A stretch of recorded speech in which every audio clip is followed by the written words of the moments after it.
Hello everyone, welcome to electrical engineering skills. आज के session में हम लोग हमारे free mock test for SSC electrical का पार्ट 2 डिस्कस करने जा रहे हैं। ओके, इसके पहले भी हमने पार्ट 1 ऑलरेडी चैनल पे अपलोड कर दिया था। यहाँ पे मैं आई बटन पे उसका लिंक प्रोवाइड कर रहा हूँ। इस सेशन के बाद में आपको उसको जाके देखना होगा। उसमें हमने स्टार्टिंग के जो 25 क्वेश्चंस थे उसमें हमने डिस्कस किए थे। अगर आपने नहीं देखे होगे तो प्लीज़ जाके देखिएगा, काफ़ी useful according to the syllabus हमने उसमें क्वेश्चंस इंक्लूड किए।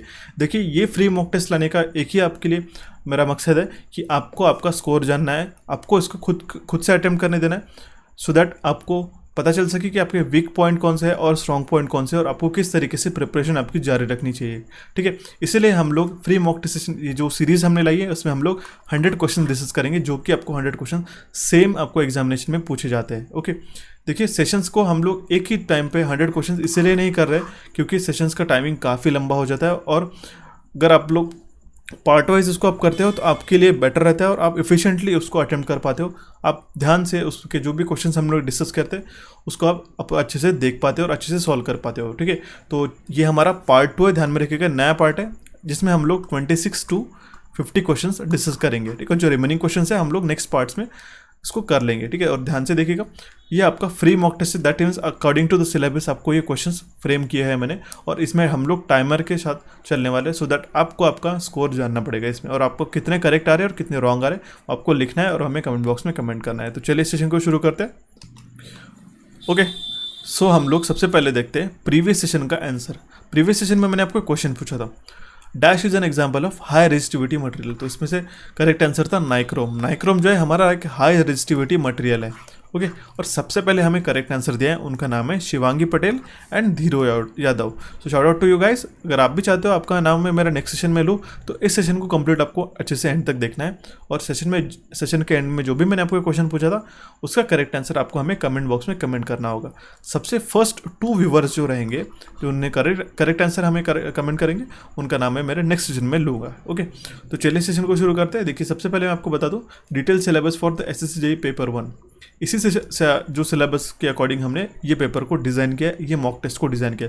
मैं ये चाहता हूँ, मेरा एक विजन है कि मैं आपको फ्री ऑफ कॉस्ट सारे मटेरियल्स और सारे जो questions oriented for the examination है मैं आपको प्रोवाइड करा सकूँ। ओके, सो दैट आपको प्रिपरेशन में आपकी काफ़ी ज़्यादा हेल्प हो। देखिए, ये सिलेबस हमने ऑलरेडी टेलीग्राम चैनल पे अपलोड कर दिया, आप उसको जाके डाउनलोड भी कर सकते हो। तो चलिए हम लोग देखते हैं। सबसे पहले मैं बता दूं कि आपको एक ऐसा टेबल बनाना होगा आपके रफ पेपर्स पे, काफ़ी क्विकली आप बना सकते हो। ठीक है, जो हमने यहाँ पे 26 to अभी आपको 50 क्वेश्चंस लिखना पड़ेगा, और आपका जो रिस्पॉन्स है, जो आपको मैं करेक्ट आंसर इसी टाइम पे बताने वाला हूँ, वो आपको मार्क करना है। Bye the end of this session आपको टोटल कितने मार्क्स आएंगे आउट ऑफ 25, आपको हमें कमेंट बॉक्स में कमेंट करना पड़ेगा कि आपने कितने करेक्ट मार्क किए। देखिए, bye the end of this 100 questions आपको पता चलेगा कि आपके क्वेश्चंस कितने करेक्ट आ रहे हैं। ठीक है, इसी विजन से हमने ये एसएससी जेईई का मॉक टेस्ट का सीरीज लाया है। इसमें हमने 25 क्वेश्चंस ऑलरेडी डिस्कस करा लिए। अगर आपने वो नहीं देखे होंगे, अगर आप नए व्यूअर होंगे इस चैनल पे, तो आप उस पर जाके क्लिक करके आई बटन पे उसको देख सकते हो। ओके, साथ साथ मैं बता दूं, काफ़ी ज़्यादा रिक्वेस्ट आई थी मुझे महाट्रांसफो की सीरीज़ शुरू करने के लिए, सुपर एमसीक्यू सीरीज़, तो हमने ऑलरेडी चैनल पे लॉन्च कर दिए। ये हमारे स्पेसिफिकली असिस्टेंट इंजीनियर्स के लिए हमने ऑलरेडी 2 पार्ट्स अपलोड कर दिए, और आगे भी आपको पार्ट्स उसके मिलते रहेंगे। उसमें हमने एडवांस इलेक्ट्रॉनिक्स और स्विच गियर एंड प्रोटेक्शंस के जो 2 अलग अलग टॉपिक्स है उसमें हमने क्वेश्चंस डिस्कस किए, वो भी आपके काफ़ी ज़्यादा यूजफुल रहने वाले for the assessee JEE electrical paper 2 के लिए भी आपको काम में आएंगे, और हमने स्पेसिफिकली असिस्टेंट इंजीनियर लेवल के उसमें क्वेश्चंस डिस्कस किए। तो आई होप आपने ये टेबल बना लिया होगा, और चलिए हम लोग शुरू करते हैं हमारा मॉक टेस्ट। सबसे पहले मैं आपको क्वेश्चन पढ़ के बताऊंगा, आपको 10 सेकंड्स का टाइमर दूंगा या फिर 15 सेकंड, या फिर डिपेंड करता है आपके क्वेश्चंस के अकॉर्डिंग, सो दैट आपका जो प्रिपरेशन है या फिर आपके जो क्वेश्चन की सॉल्व करने की कैपेसिटी है उसके अकॉर्डिंग आप उसको सॉल्व कर सको और अटेम्प्ट कर सको। ठीक है, तो सबसे पहले मैं आपको क्वेश्चन पढ़ के बता दूँ। क्वेश्चन हमारा 26 है, 25 ऑलरेडी हमने डिस्कस करे, काफ़ी बार मैंने आपको ये बता दिया। ठीक है, तो 26 से शुरू करते हैं। अब 10 pole 25 hertz alternator is directly coupled to and is driven by 60 hertz synchronous motor, then the number of poles in a synchronous motor are. एक अल्टरनेटर है हमारे पास, उसको डायरेक्टली कपल कर दिया गया है हमने एक 60 हर्ट्ज के सिंक्रोनस मोटर से। ठीक है, अगर हमारे पास 10 पोल 25 हर्ट्ज का अल्टरनेटर है, 10 पोल 25 हर्ट्ज का, ठीक है, अल्टरनेटर यहाँ पे, ये अल्टरनेटर हो गया, और यहाँ पे आपका सिंक्रोनस मोटर है। ठीक है, जिसका जो फ्रीक्वेंसी है 60 हर्ट्ज पे है। तो आपको ये सिंपल सा क्वेश्चन है, आपको उसका number of poles find out करना है। देखिए मैं 10 सेकंड्स का टाइमर लगा देता हूँ, आपको इसका करेक्ट आंसर हमें कमेंट बॉक्स में कमेंट करना होगा, ठीक है। काफ़ी सिंपल सा अप्रोच है। एक ना एक क्वेश्चन इस टाइप का आपको एग्जामिनेशन में आएगा ही आएगा, ठीक है। तो आई होप अपने करेक्ट आंसर सॉल्व, इसका करेक्ट आंसर मार्क कर लिए होंगे आपकी कॉपी में। देखिए इसका करेक्ट आंसर हो जाएगा option C which is 24 poles, ठीक है। अभी मैं बता देता हूँ, सिंपल सा फॉर्मूला है। इसका सिंक्रोनस स्पीड होगा NS = 120F/p और इसका स्पीड रहेगा, यहाँ पे हमने कपल कर दिया, दैट मीन्स एक दूसरे को कनेक्ट कर लिया, तो उनका जो स्पीड रहेगा वो कॉमन हो जाएगा, ठीक है। तो वो हो जाएगा हमारा इसका सिंक्रोनस स्पीड और इसका सिंक्रोनस स्पीड, ठीक है। क्योंकि सिंक्रोनस मोटर हमारी सिंक्रोनस स्पीड पे रन हो रही है, ठीक है। ये ड्राइव कर रहा है, तो हमारा जो 120F1P1 = 120F2P2 ये हमारा फॉर्मूला हो जाएगा इसमें, ठीक है। इसमें हमने सारी वैल्यू सब्स्टिट्यूट कर देते, तो 120F1P1 that is 120 into frequency कितना है 25 अपॉन पोल्स कितने हैं, पोल्स है हमारे पास 10 इज इक्वल। देखिए मैं एक वाइड वेराइटी ऑफ स्टूडेंट्स को ध्यान में रख के मैं आपको सेशन बताता हूँ, ठीक है। कुछ क्वेश्चंस आपके लिए इजी हो सकते हैं, कुछ क्वेश्चंस आपके मॉडरेट ले सकते हैं, लेकिन एक सबका ध्यान में रखते हुए, पर्सपेक्टिव ध्यान में रखते हुए आपको मैं क्वेश्चंस बताता हूँ, ठीक है। सो उसको ध्यान से सुना करके चलिएगा, क्योंकि मैं काफ़ी इंपॉर्टेंट और टू द पॉइंट क्वेश्चंस आपको बताता हूँ।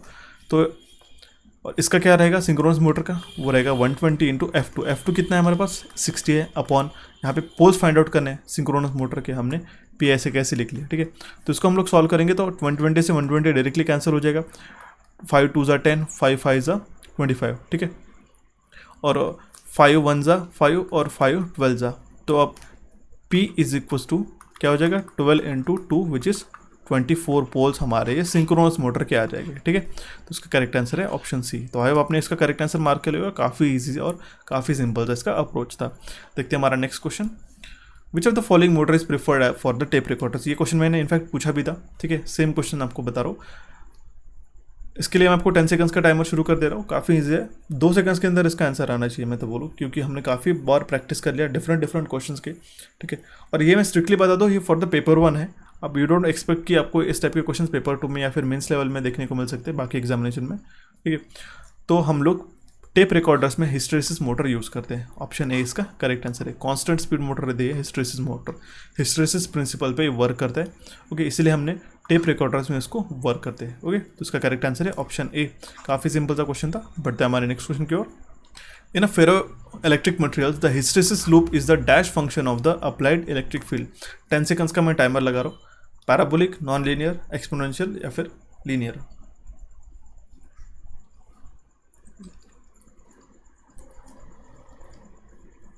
तो अब आपने इसका करेक्ट आंसर मार्क कर लिया होगा, ठीक है। तो इसका करेक्ट आंसर है option B which is non linear. ध्यान में रखिएगा, जो फेरो इलेक्ट्रिक मटेरियल्स रहते हैं उसका जो हिस्टेरिसिस लूप रहता है वो नॉन लीनियर रहता है, ठीक है, according to the electric field. या फिर हम लोग उसको ऐसा कह सकते हैं, it is a non linear function of applied electric field. Hysteresis loop का जो इस तरीके से लूप रहता है इसका, ठीक है। यहाँ पे इलेक्ट्रिक फील्ड रहती है हमारी और यहाँ पे हमारा पोलराइजेशन, ठीक है, फेरो इलेक्ट्रिक मटेरियल्स में। और मैं आपको साथ ही साथ बता दूँ, एग्जामिनेशन में SSJE में काफ़ी बार मैंने एनालाइज किया कि आपको मटेरियल्स कौन से हैं ये भी आपको एग्जामिनेशन में देखा जाता है।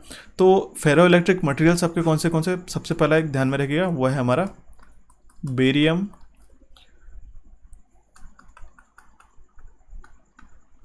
टाइटेनेट। इसका केमिकल फॉर्मूला है BaTiO3। सेकंड है हमारा लीड टाइटेनेट,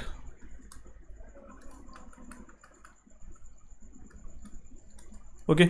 और थर्ड है हमारा लीड जिकोनेट टाइटेनेट, ठीक है। ये 2-3 आप एग्जाम्पल ध्यान में रखिएगा, ये काफ़ी बार एग्जामिनेशन में पूछे जाते हैं। मैंने आपके एक्स्ट्रा इन्फॉर्मेशन के लिए आपको बता दिया। फेरो इलेक्ट्रिक मटेरियल्स में बेरियम टाइटेनेट, लीड जिकोनेट टाइटेनेट, ये इस टाइप के मटेरियल्स भी इसमें आते हैं, ठीक है। तो इसका करेक्ट आंसर था ऑप्शन बी। देखते हैं हमारा next question, magnitude of flux in a magnetic circuit can be calculated as. Important question है, काफ़ी इंपॉर्टेंट क्वेश्चन है, ठीक है, क्योंकि ये इसके पहले हमने क्वेश्चन कभी डिस्कस नहीं किया ये वाला। हालांकि मैग्नेटिक सर्किट्स में हमने काफ़ी वेरियस डिफरेंट MCQs को डिस्कस किया था, बट ये क्वेश्चन फ्रेमिंग इसका डिफरेंट है। जो कॉन्सेप्ट है हमने कॉन्सेप्ट ऑलरेडी डिस्कस करा लिया। तो जो मैग्नेटिक फ्लक्स है मैग्नेटिक सर्किट में, हम लोग इसको कैसे कैलकुलेट करेंगे। यहाँ पे आपके पास 4 ऑप्शंस है, ठीक है। थोड़ा सा मॉडरेट लेवल का क्वेश्चन है, आपको 10 सेकंड्स का मैं टाइमर दे रहा हूँ। करेक्ट आंसर आपको हमें कमेंट बॉक्स में कमेंट करना है, ठीक है, जो लाइव प्रीमियर हो रहा है अभी यहाँ पे। ओके, सो आप अपने करेक्ट आंसर आपकी कॉपी पे भी मार्क कर लिया होगा, तो उसका करेक्ट आंसर है ऑप्शन सी। ठीक है, Ni/L/μA ये कैसा आता है ध्यान में रखिएगा, जो मैग्नेटिक फ्लक्स डेंसिटी और हमारी मैग्नेटिक फील्ड स्ट्रेंथ वो कैसे रिलेटेड रहती है, वो रहती है हमारी, सबसे पहले अब तो ये बता दो मैग्नेटिक जो फ्लक्स डेंसिटी रहती है हमारी,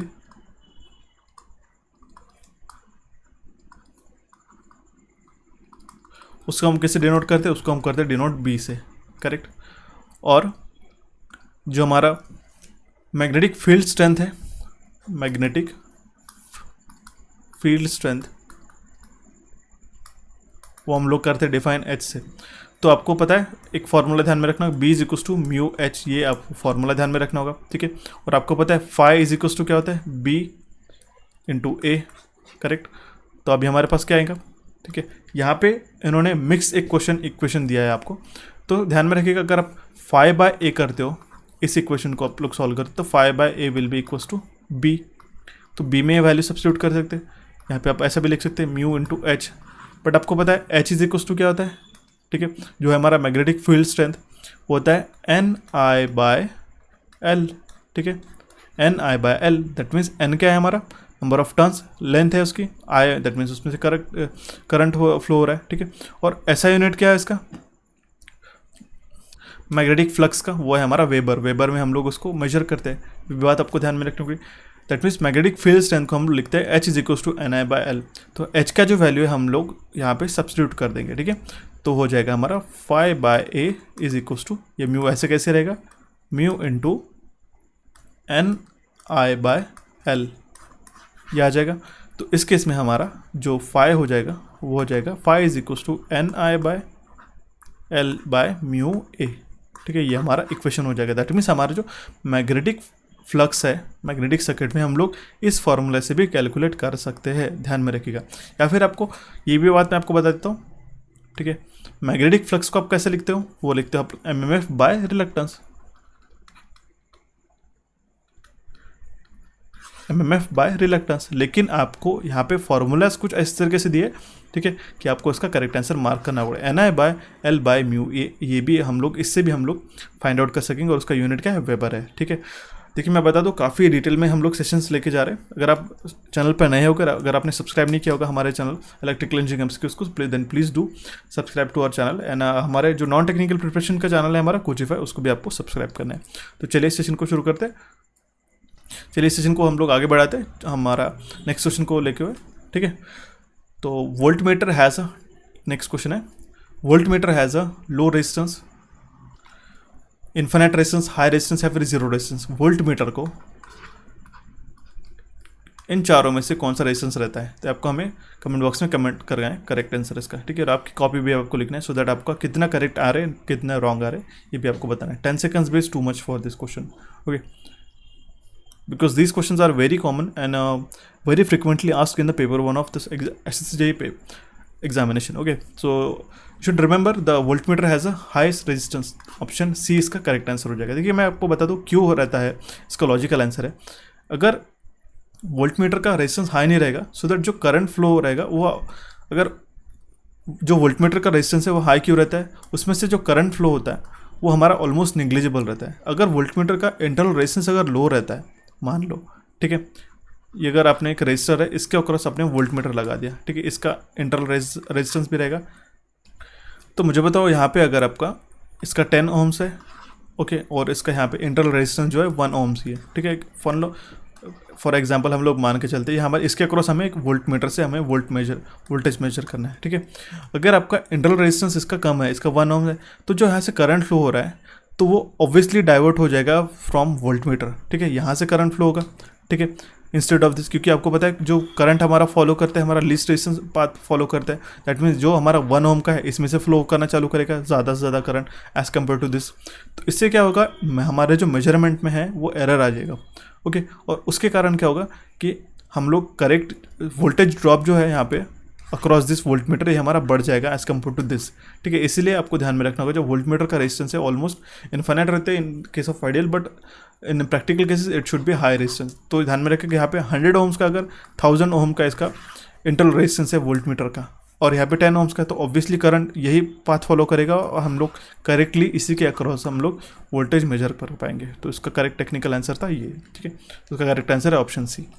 सो will move to the next question.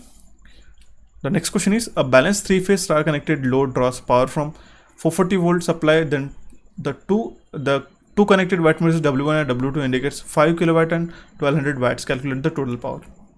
काफ़ी आसान सा सवाल था। 2 wattmeter मेथड में हमें गिवन है जो बैलेंस 3-phase स्टार पर, यहाँ पे बैलेंस 3-phase स्टार की कनेक्शन की बात की गई।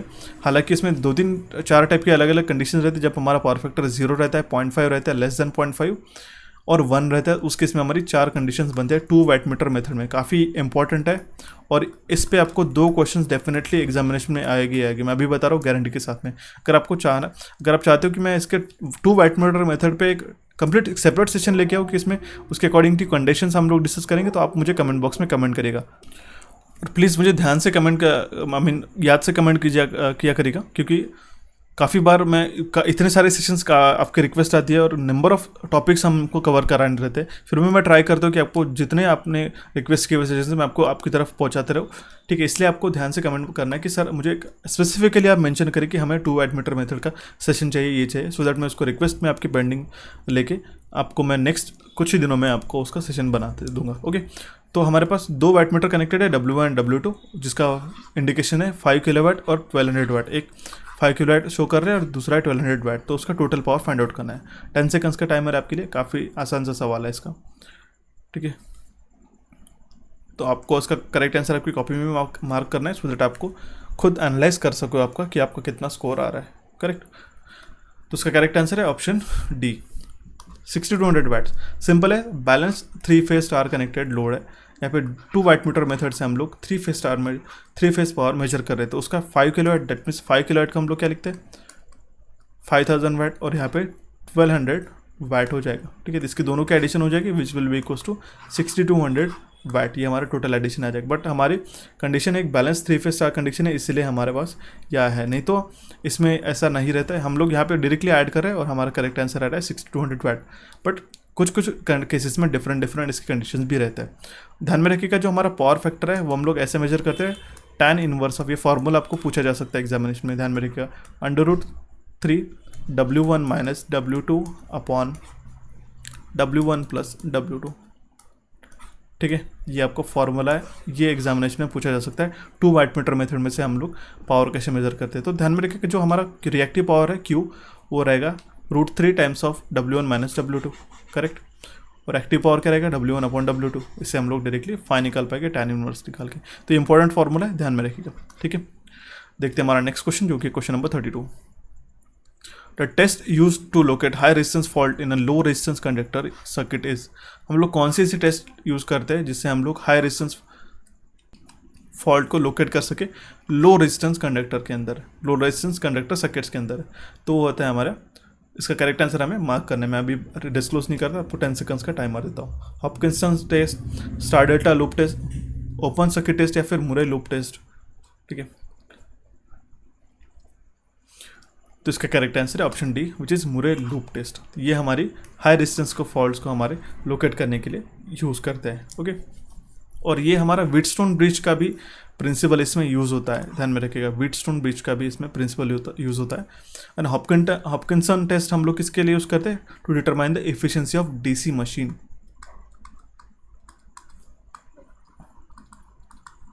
डीसी मशीन की एफिशिएंसी के लिए हम लोग उसको यूज़ करते हैं। और ओपन सर्किट टेस्ट हम लोग कोर लॉसेज जो रहते हैं ट्रांसफार्मर के, उसको हम लोग जानने के लिए ओपन सर्किट टेस्ट यूज़ करते हैं, ठीक है। और ये मुरे लूप टेस्ट जो है हम लोग हाई रेजिस्टेंस फॉल्ट को लो रेजिस्टेंस कंडक्टर्स के अंदर डिटरमाइन करने के लिए यूज़ करते हैं, ओके। तो इसका करेक्ट आंसर है ऑप्शन डी। देखते हैं हमारा नेक्स्ट क्वेश्चन, जो कि क्वेश्चन नंबर 33। इंपॉर्टेंट क्वेश्चन है, मेजरमेंट से क्वेश्चन आता है। Which of the following voltmeter would you use for measuring the voltage across 20 kilo ohms resistance. हमारे पास एक 20 किलो ओम्स का रेजिस्टेंस है, उसके लिए हमारे पास 4 एक सेंसिटिविटी वाले वोल्टमीटर गिवन है, ठीक है। तो इसमें से आप कौन सा वोल्टमीटर यूज़ करेंगे, इसका करेक्ट आंसर हमें कमेंट बॉक्स में कमेंट करना है, और साथ साथ आपकी कॉपी में भी लिखना है। 10 second timer is very enough for this question, ठीक है। पेपर 1 में आपको वैसे भी काफ़ी कम टाइम रहता है। इसलिए just try to approach the question within 15 seconds. अगर 15 to 20 सेकंड्स आपको ज़्यादा लग रहा है, देखो फर्स्ट में पेपर अप्रोच करने का एक बताता हूँ, जितना आपको क्वेश्चन अटैम्प्ट हो रहे हैं फर्स्ट स्ट्रोक में आप उतना अटैम्प्ट करने का ट्राई करिए विदाउट वेस्टिंग एनी टाइम। अगर आप ये मान के चलो कि if you are spending more than 20 seconds, ठीक है, more than 20 to 30 seconds on a single question like this, ठीक है, जो पेपर 1 के बेसिक लेवल के क्वेश्चंस रहते हैं, तो आप उसको स्किप करके आप उसको बाद में अटेम्प्ट करने का ट्राई करिए, क्योंकि उससे होगा कि आपका एक स्ट्रोक में इनिशियल पेपर अटेम्प्ट हो जाएगा। ओके, तो अब आपको ये मेरी यूजफुल टिप आपको एग्जामिनेशन में काम में आएगी। ओके, तो आपको इसका करेक्ट आंसर मैं बता दूँ, वो होगा option A, which is voltmeter which is having a sensitivity of 10 kilo ohms per volt. ध्यान में रखिएगा, जिसका ज़्यादा इंटरनल रेजिस्टेंस रहेगा वो, या फिर इंटरनल रेजिस्टेंस रहेगा वोल्ट मीटर का, हम लोग उसको यूज़ करेंगे सो दैट हमें करेक्टली उसका जो वैल्यू है वो हमें फाइंड आउट कर पाए। इसीलिए सबसे ज़्यादा हाईएस्ट सेंसिटिविटी किसकी है, 10 किलो ओम पर वोल्ट, जो कि हमारे ऑप्शन ए में। तो ये हम लोग वोल्ट मीटर यूज़ करेंगे वोल्टेज अगर हमको मेजर करना होगा 20 किलो ओम्स रेजिस्टेंस का, ठीक है, और सेंसिटिविटी हम लोग ओम्स पर वोल्ट में मेजर करते हैं। ये भी आपको इस फॉर्मूले से, इस यूनिट से आपको पता चल जाएगा। तो ऑप्शन ए इसका करेक्ट आंसर था। अब देखते हैं हमारा नेक्स्ट क्वेश्चन, जो कि question number 34। In LCR circuit which one of the following statement is correct. हमारे पास एक LCR का सर्किट है और यहाँ पे 4 स्टेटमेंट्स गिवन है, ठीक है, मैं आपको टाइमर लगा रहा हूँ 10 सेकंड्स का, आपको उसका करेक्ट आंसर मार्क करना है।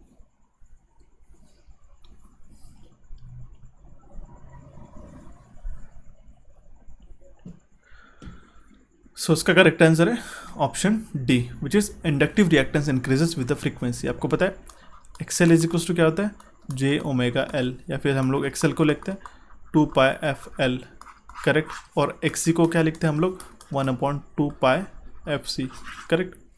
तो अगर हमारा LCR सर्किट है, दैट मीन्स एक LCR सर्किट में दैट मीन्स हमारे पास इंडक्टर भी कैपेसिटर भी रेजिस्टेंस है, तो उसका ध्यान में रखिएगा जो इंडक्टिव रिएक्टेंस है वो इंक्रीज होगा फ्रीक्वेंसी से, क्योंकि अभी हमने देखा XL is equals to 2 pi F L, जो रिएक्टेंस है फ्रीक्वेंसी का डायरेक्टली प्रोपोर्शनल है। ऑप्शन ए डी इसका करेक्ट आंसर है। Will see the next question. ये क्वेश्चन के लिए आपको थोड़ा ज़्यादा टाइम दूंगा मैं, ठीक है। In case of Wheatstone bridge shown in the figure below, the P is equals to 3 kilo ohms, Q is equals to 5 kilo ohms, the null value of the galvanometer is obtained so that S is equals to 6 kilo ohm. Find the value of R and the resistance measurement range if the bridge S varies between 1 kilo ohm to 8 kilo ohm, ठीक है। आप इसको attempt करने का try करेंगे या फिर आप इसको स्किप भी कर सकते हो, अगर आपको इसमें ज़्यादा टाइम लग रहा होगा तो मैं आपको सॉल्व करके बता देता हूँ। स्किप दैट मीन्स ये स्किप नहीं करना है, मैं अभी के लिए बता रहा हूँ, ठीक है। ये आप ना अभी हमने टाइमर को स्किप कर दिया, ठीक है।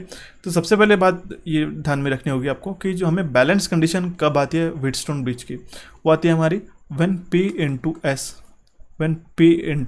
S this S will be equals to R into Q, ठीक है। ये हमारी कंडीशन है बैलेंस कंडीशन के अंदर व्हीटस्टोन ब्रिज के अंदर। ये हमारा प्रिसीजन रजिस्टर है P और Q, अननोन रेजिस्टेंस है हमारा R जो हम लोग इसमें मेजर करेंगे, और ये हमारा एडजस्टेबल प्रिसीजन रजिस्टर है।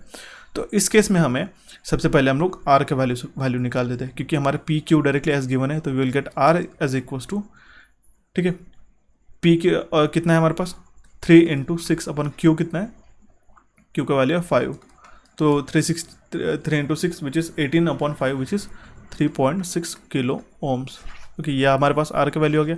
अभी हमारे पास क्वेश्चन खत्म नहीं हुआ, अभी हमारे पास मिनिमम वैल्यू अगर हम लोग S का वैल्यू करते हैं 1 किलो ओम्स का, ओके, और 2 8 किलो ओम के बीच में वैरी करते तो हमें एक रेंज मिल जाएंगे इसका। तो R हमारा नेक्स्ट क्या हो जाएगा, let me change the colour so that you can understand it better. R will be equals to, अगर हम लोग S is equals to 1 kilo ohms लेते हैं तो R will be equals to 3 into 1/5 which is P into S upon Q, correct.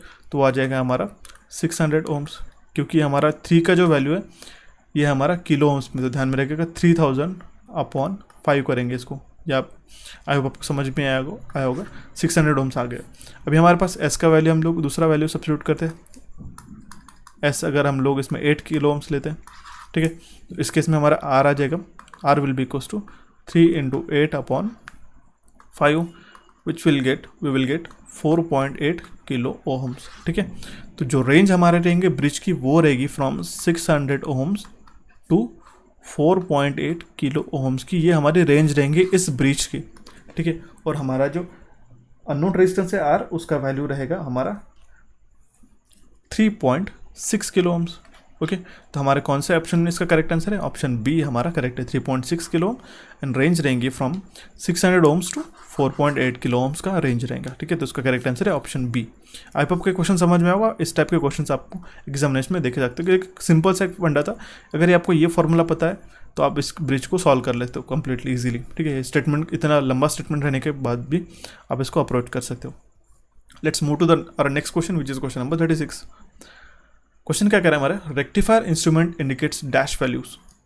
10 seconds का timer शुरू करते तो करेक्ट आंसर हमें कमेंट बॉक्स में कमेंट करना है और आपको भी आपके कॉपी में मार्क करना है सो दैट आप by the end of this test आप इसको इवेल्युएट कर सको।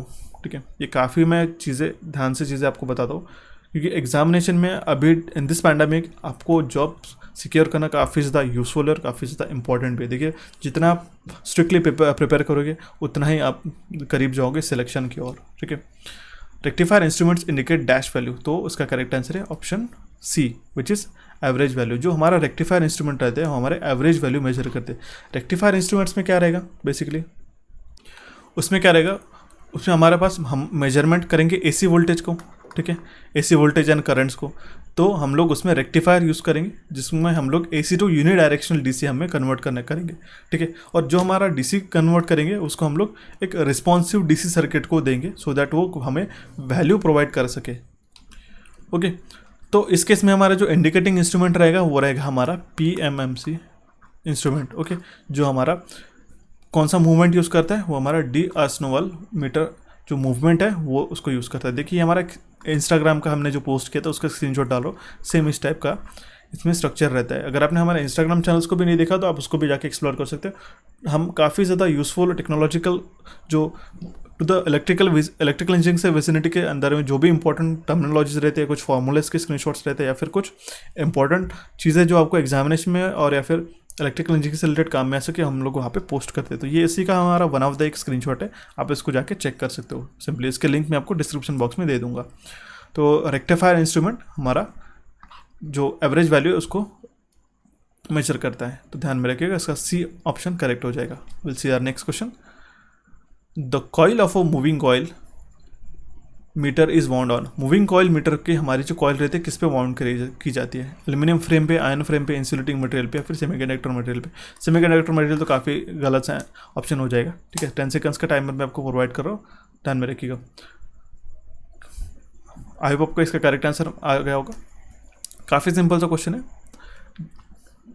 जो हमारी मूविंग कॉइल का ये रहता है, मीटर रहता है, वो वाउंड जो कॉइल रहती है हमारी वो वाउंड की जाती है हमारी एल्यूमिनियम फ्रेम के अंदर। ठीक है, तो ऑप्शन ए इसका करेक्ट आंसर हो जाएगा। ओके, मूविंग कॉइल इंस्ट्रूमेंट और मूविंग आयन इंस्ट्रूमेंट का है आपके लिए मैंने चार्ट प्रिपेयर किया।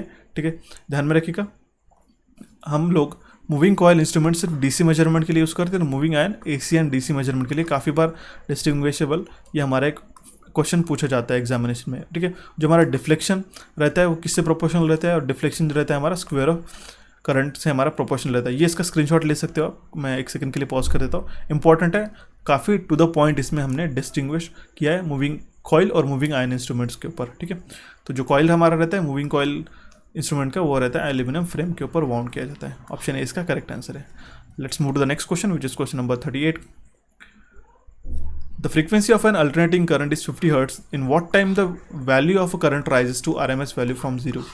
To the RMS वैल्यू को राइज करने के लिए कितना टाइम हमें लगेगा? एक अल्टरनेटिंग सोर्स है हमारा 50 हर्ट्ज का। ठीक है, तो हमें टाइम इसमें पूछा गया है। ओके, अप्रोच करते क्वेश्चन को, काफ़ी सिंपल सा क्वेश्चन है। ठीक है, मैं आपको 10 to 20 सेकंड्स देता हूँ उसको अटेम्प्ट करने के लिए, इसको सॉल्व करिएगा।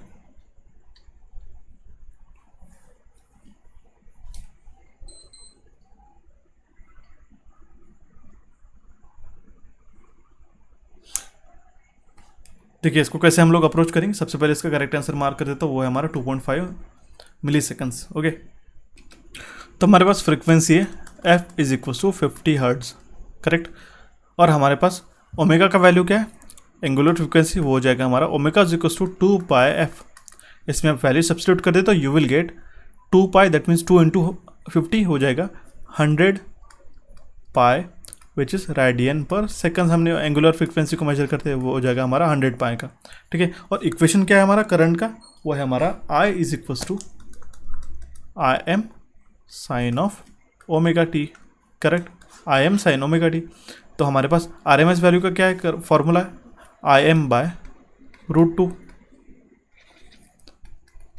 Im/√2, ये हो गया हमारा RMS वैल्यू का फॉर्मूला। तो हम लोग इससे कुछ इस तरीके से लिख पाएंगे, Im sin of omega T will be equals to Im/√2, ठीक है। तो इसमें सारे वैल्यू सब्स्टिट्यूट करते हैं, फिर हम लोग ऐसा लिख सकते हो sine of omega T is equals to 1/, क्योंकि Im से Im ही कैंसिल हो जाएगा, 1/√2, करेक्ट। तो हम लोग ओमेगा टी को ऐसे लिख सकते हैं, omega T will be equals to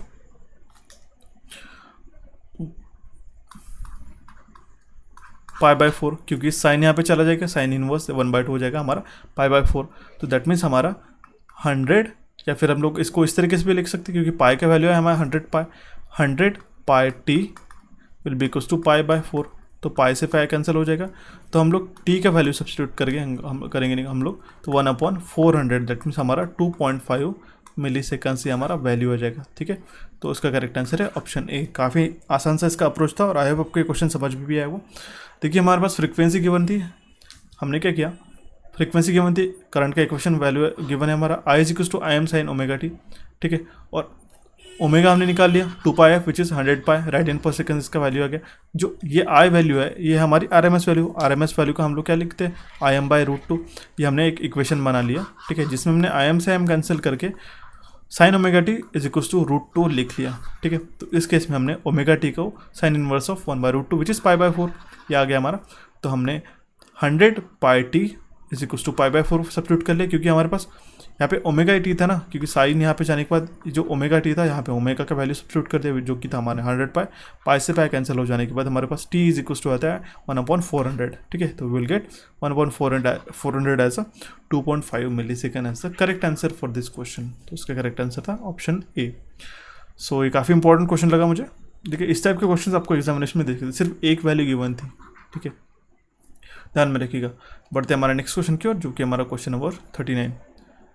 full scale deflection in an indication instrument is about, full scale deflection in induction instrument, induction था यहाँ पे, full scale deflection in induction instrument is about how much degree. तो इसका correct answer में आपको comment box में comment करना है। 10 सेकंड्स का टाइम मैं आपके लिए प्रोवाइड कर रहा हूँ, ठीक है। 10 सेकंड्स के अंदर इसका आंसर आ जाना चाहिए। जो हमारा फुल स्केल डिफ्लेक्शन है इंडक्शन इंस्ट्रूमेंट्स का, वो कितना रहता है, वो हमारा 360 नहीं रहता, ध्यान में रखिएगा। ये गलत हो जाएगा अगर आप 360 इसको आप मार्क करते हो तो, ठीक है। इसका करेक्ट आंसर हो जाएगा 300 degree, okay.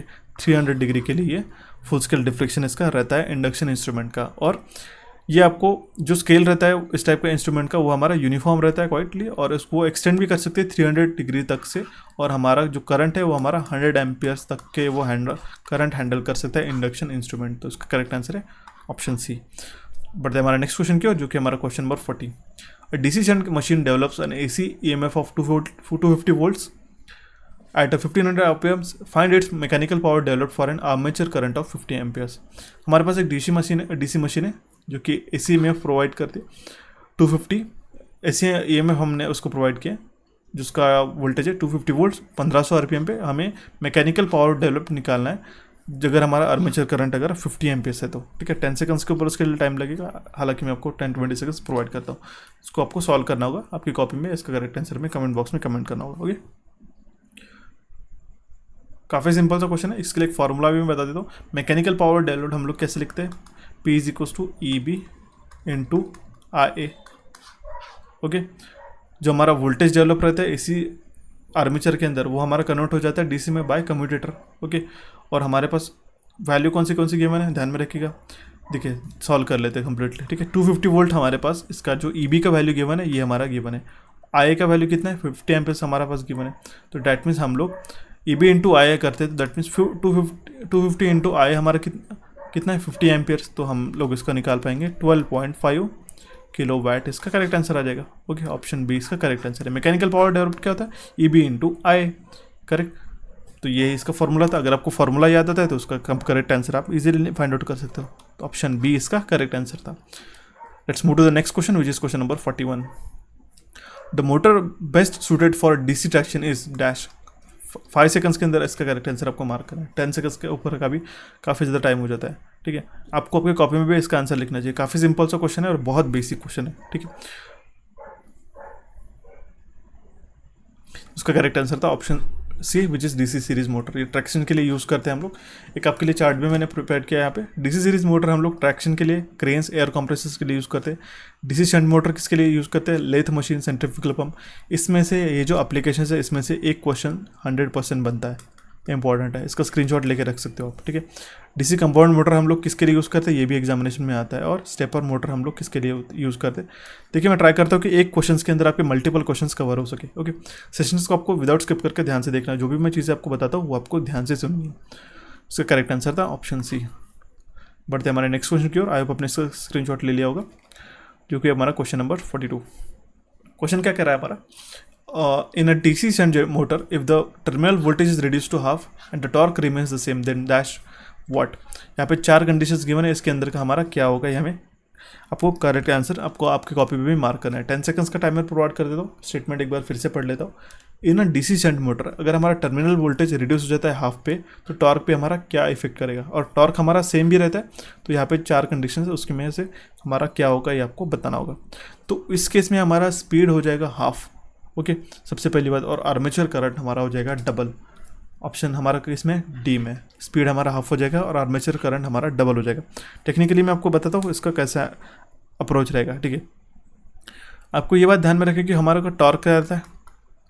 Torque will equals to K phi I, correct. और हमारा जो टर्मिनल वोल्टेज हाफ कर दिया, ठीक है, तो हमारा बैक ईएमएफ क्या रहता है? ये is equals to K phi N, correct, proportionality constant है के। और ई होता है हमारा V T minus R A into R A, okay. अगर अभी हमारा वी टी भी हाफ हो जाता है, ठीक है, तो इस केस में हमारा नया इक्वेशन कैसा आ जाएगा, ठीक है। V T will be equals to, V T half हो जाएगा V T upon 2 minus current हमारा डबल हो जाता है, ठीक है। करंट हमारा डबल हो जाएगा इस केस में, तो twice of R A into R A. Current क्यों डबल होगा? क्योंकि हमारा जो टॉर्क कांस्टेंट रखने के लिए जो है, क्योंकि यहाँ पे बोला गया है टॉर्क कांस्टेंट करने के लिए हमारा करंट जो है आई का वैल्यू डबल हो जाएगा वो कांस्टेंट रखने के लिए। तो twice of I R A my is equals to हो जाएगा के फाई बाय 2, ये भी हाफ हो जाएगा एन, ओके। तो इस केस में N will be directly proportional to V T by 2 upon phi by 2 minus twice R A into R A. इसी को हमने सॉल्व किया अपॉन फाई बाय 2, करेक्ट। तो n जो होगा हमारा, n होगा directly proportional to V T minus 4 R A R A. ये हमारा फाइनल इक्वेशन यहाँ पे बन जाएगा। दैट मीन्स हमारा जो स्पीड है नियरली हाफ हो जाएगा और हमारा करंट हो जाएगा डबल, क्योंकि हमें टॉर्क को कांस्टेंट रखना है। तो ऑप्शन डी इसका करेक्ट आंसर है। ये था इसका technical answer. The next question is question number 43। What is the effect produce by electric current in electric motor? इसका करेक्ट आंसर आपको हमें कमेंट बॉक्स में कमेंट करना है। काफ़ी सिंपल सा क्वेश्चन है। I'll give you 10 seconds to answer this question. So इसका करेक्ट आंसर आपको हमें कमेंट बॉक्स में भी कमेंट करना होगा, ठीक है। कमेंट बॉक्स में कमेंट करना कोई ज़रूरी नहीं है, आपकी कॉपी में आपको आपका लिखना है और आपको एनालाइज करना काफ़ी ज़्यादा यूज़फुल है। देखिए मैं ये नहीं चाहता हूँ कि आप इसमें टाइम वेस्ट करें, या फिर इसका अगर आपका टाइम ज़्यादा होगा ज़्यादा कमेंट बॉक्स में भी कमेंट करने के लिए, तो आप अपनी कॉपी में इसको लिख सकते हो, सो दैट आपको खुद को एनालाइज करना है। देखिए सारे जो प्रिपरेशन हो रही है, सारा जो हम लोग प्रिपेयर कर रहे हैं वो आपके सिलेक्शन के लिए रह रहे, ठीक है। तो इससे हम लोग सबसे पहले हमारा विजन ये रहेगा कि आपको सिलेक्शन हो सके, बाकी सारी चीज़ें सेकेंडरी आती है। ये बात आपको ध्यान में रखनी होगी। मैं कभी नहीं चाहूँगा कि आप काफ़ी ज़्यादा आपका वक्त ज़ाया करें इन सारी चीज़ों में, ओके। तो जो हमारा इफेक्ट प्रोड्यूस होता है इलेक्ट्रिक करंट का इलेक्ट्रिक मोटर के अंदर, वो रहता है मैग्नेटिक और हीटिंग, दोनों भी इफेक्ट हमारे प्रोड्यूस होते हैं। तो इसका करेक्ट आंसर है ऑप्शन डी, ओके। बढ़ते हैं हमारे नेक्स्ट क्वेश्चन की ओर। क्वेश्चन नंबर 44 इंपॉर्टेंट क्वेश्चन है। A delta connection of 1 ohm in each branch is converted into star connection. हमारे पास एक डेल्टा कनेक्शन है, डेल्टा टू हम लोग स्टार कन्वर्ट कर रहे हैं। तो हमारे पास स्टार कनेक्शन में हमारा वैल्यू कितना हो जाएगा ब्रांच का, ईच ब्रांच का। 10 सेकंड्स का टाइमर है। क्वेश्चन काफ़ी आसान है, इसका शॉर्ट टेक्निक भी मैंने आपको बताया था, ओके। तो I hope this much time is very enough, okay. तो इस केस में अगर हमारा डेल्टा टू स्टार कन्वर्ट होता है, ये कैसा डेल्टा हमारे पास नेटवर्क है, इसको हमने स्टार में कन्वर्ट कर लिया, तो इस केस में हमारा जो कन्वर्जन के टाइम पे कितना रिड्यूस हो जाएगा, वो हो जाएगा 1/3 ओम्स से। इसका करेक्ट आंसर हो जाएगा option C which is 1/3 ohms. ठीक है, ध्यान में रख, तो तीनों भी इक्वल रेजिस्टेंस हो गए आपके इसके। तो इस केस में अगर डेल्टा टू स्टार करना है तो 1/3 से आप मल्टीप्लाई कर सकते हो, और स्टार टू डेल्टा से तो इंटू 3 से आप सिंपली मल्टीप्लाई कर देना, आपकी वैल्यूज आ जाएंगी। ओके, ये था इसका शॉर्टकट अप्रोच। इससे रिलेटेड भी हमने काफ़ी सारे सेशंस में डिस्कस किया है। तो सीधा next question which is question number 45। The variable resistance shunting the field of a DC series motor is called. जो हमारा वेरिएबल रेजिस्टेंस रहता है जिसको हम लोग शंट करते हैं हमारे डीसी सीरीज मोटर की फील्ड को, उसको हम लोग क्या कहते हैं। तो उसका करेक्ट आंसर हमें मार्क करना है आपकी कॉपी पे। सबसे पहले तो 10 सेकेंड्स का टाइमर ऑलरेडी शुरू कर दिया मैंने। देखिए आप खुद इसको मार्क करिएगा आपका करेक्ट आंसर क्या है। ओके, काफ़ी आसान सा क्वेश्चन था बाय द वे। इसको हम लोग कहते हैं फील्ड डाइवर्टर। ऑप्शन सी इसका करेक्ट आंसर हो जाएगा। सीरीज फील्ड में हम लोग क्या लगाते हैं, ये हो गया इसका आर्मेचर, ये हो गया इसका सप्लाई, डीसी सप्लाई हमने प्रोवाइड कर दी, ये हो गया सीरीज फील्ड, SF हम लोग लिख लेते हैं। तो यहाँ पे हमने रेजिस्टेंस लगाते हैं जिसको हम लोग कहते हैं डाइवर्टर। Okay, field diverter. इस केस में हमारा ये जो रहता है, ये रहता है लो वैल्यू डाइवर्टर। और सबसे इम्पॉर्टेंट एक चीज़ मैं आपको बता दूँ, इस केस में क्या रहता है कि ये जो स्पीड वेरी करता है, ये वेरी करता है अबव देन नॉर्मल स्पीड।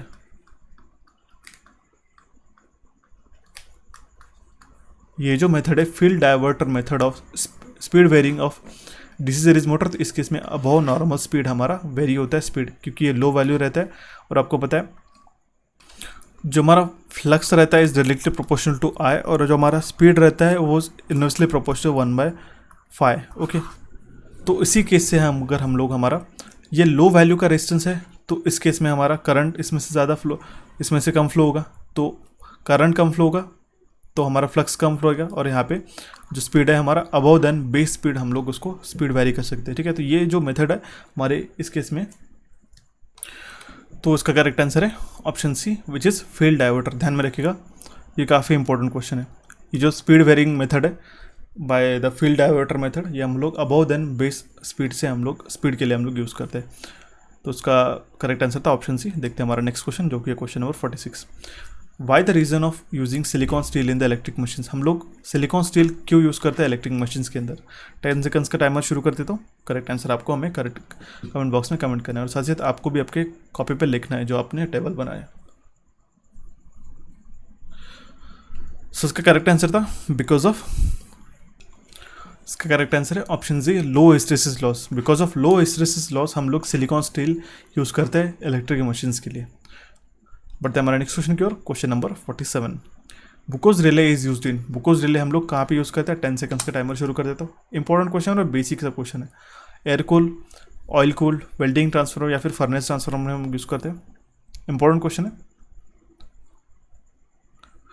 हम लोग ऑयल कूल ट्रांसफार्मर में इसको यूज़ करते हैं, जो स्लो डेवलपिंग फॉल्ट रहते हैं उसको हम लोग डिटरमाइन करने के लिए ऑयल कूल ट्रांसफार्मर में हम लोग यूज़ करते हैं, और ये हमारा गैस एक्चुएटेड रिले है।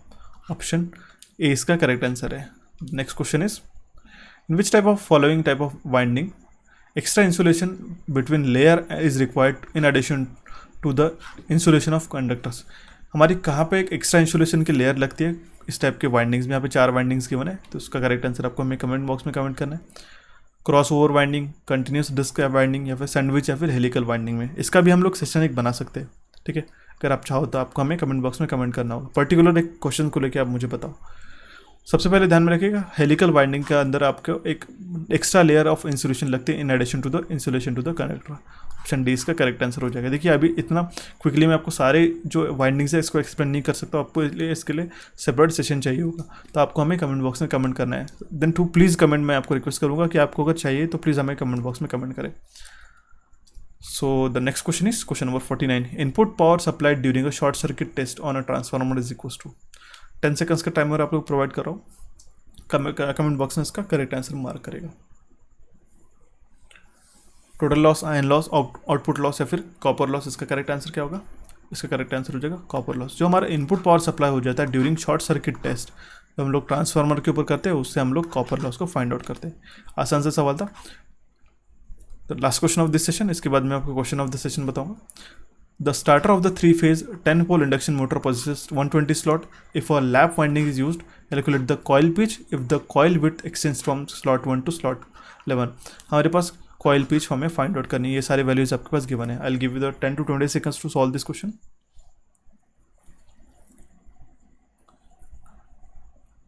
आपको 30 सेकंड्स के ऊपर इसको सॉल्व करने के लिए टाइम नहीं लगना चाहिए. मैं आपको बता दूँ according to your speed, according to the competition I can say. तो इसको हम लोग सॉल्व करने के लिए आपको सबसे पहले पास नंबर ऑफ स्लॉट्स कितने गिवन है, वो है 120 स्लॉट्स. ओके.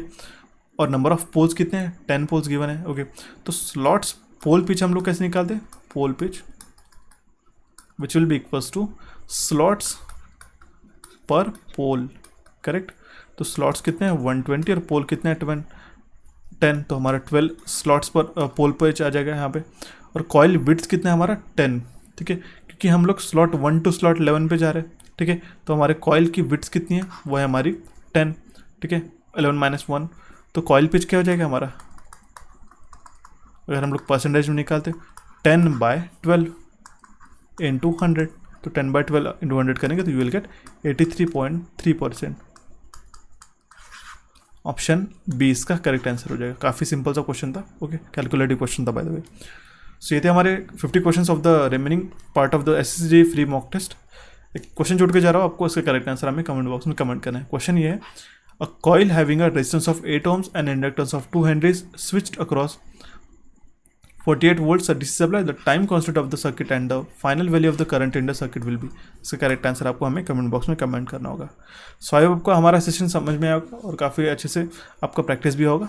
इस सेशन को आपको लाइक करना है, इलेक्ट्रिकल इंजीनियरिंग MCQs और कोचिफाई को हमें फॉलो करना है, आपको सब्सक्राइब करना है और हमें हमारे टेलीग्राम चैनल को भी आपको सब्सक्राइब करना है, सो दैट आपको PDFs मिलते रहेंगे.